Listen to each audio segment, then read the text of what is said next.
Next, we have Ubaya Padangustasana.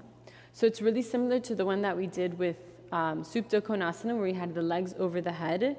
We held the big toes, we rolled up, and we found balance. It's very similar to that, except the feet are together. So that makes it a little bit more difficult. The hamstrings need to be longer, and the technique of rolling up needs to be more refined. But it's the same dynamic of finding that softness through the spine and then finding that perfect moment to reach through the big toes to help, so that the feet can help us in coming up and help us move the direction towards the front of the mat, and popping the chest to help us kind of find that balance where we're balancing on the pelvis. So that technique needs to be a little bit more refined to find that gracefully. So let's see if we can break it down. From downward facing dog, inhale, jump through. Exhale, lie down on your back.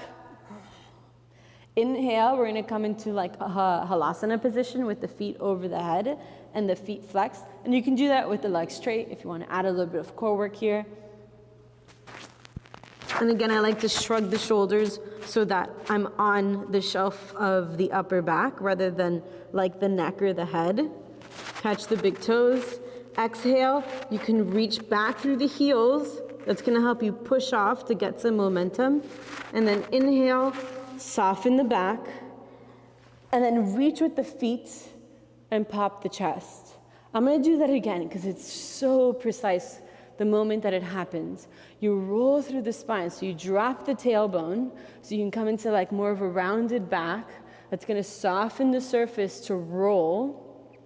And then as soon as you feel access to your legs, so that your legs can do some of the work to help you get you up, you flex the feet and then reach through the big toes. So it's this process of like flex the feet and then reach through the big toes. And then you see like the ripple effect that has on the torso to lift the heart and pull you up. Yeah, a lot of people get stuck halfway.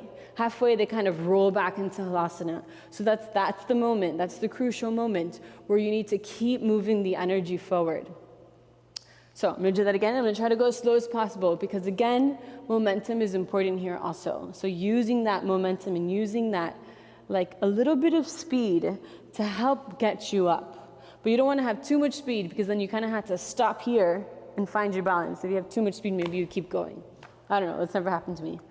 So like controlling like what's too much, what's too little, and using the feet, flex and halasana, pushing off the base of the feet to push you into this is going to help. And you can use the breath to help you settle into that dynamic.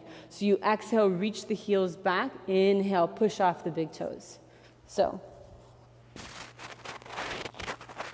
exhale, reach the heels back, inhale, soften the spine, roll through the back, and then reach the legs that way. Reach the legs, flex the toes, and reach to the base of the big toes. Yeah? One more time. Soften the spine, flex the feet, reach the legs, reach to the big toes. And then here, you find your balance.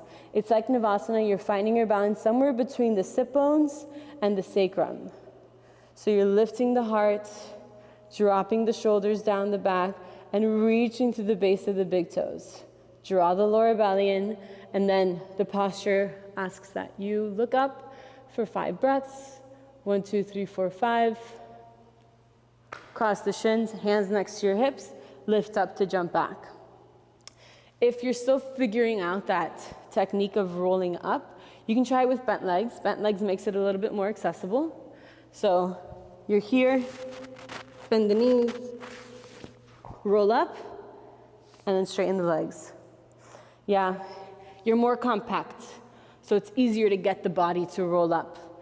But then you're not really like going into that pattern of using the legs and reaching through the big toes like I talked about with the legs straight. Well, also because you don't need that to come up, it's a little bit easier to come up. It's just like rolling up like you would for anything, like Garbhapidasana. If you're able to roll back and up for Garbhapidasana, then you'll be able to do it with bent legs and then straighten the legs, or maybe just a little bit. So it's a good variation, but I wouldn't say it's a variation that kind of begins to ingrain the dynamic of doing it with straight legs. So just, just that being said, it's fine if you're doing it with bent legs, but you're missing out on like a dynamic aspect of doing it with straight legs. And you can also, do it with, I did it with really, really bent legs. So you can do it with like not so bent legs, where you're like here, and that kind of starts to integrate some of that dynamic movement that I talked about for legs straight. So that's a nice kind of in between if you want to work with that. And then of course you always have the option to grab onto your ankles instead. So this is kind of a fun posture, and we're like getting closer towards the end of primary series. And the next posture is basically going to be the same thing. There's some differences. There's a difference in the grip of the feet, which makes it harder to roll up. So this is a great posture to really refine the technique of rolling up, because it's really going to be tested in the next posture. I'll see you there.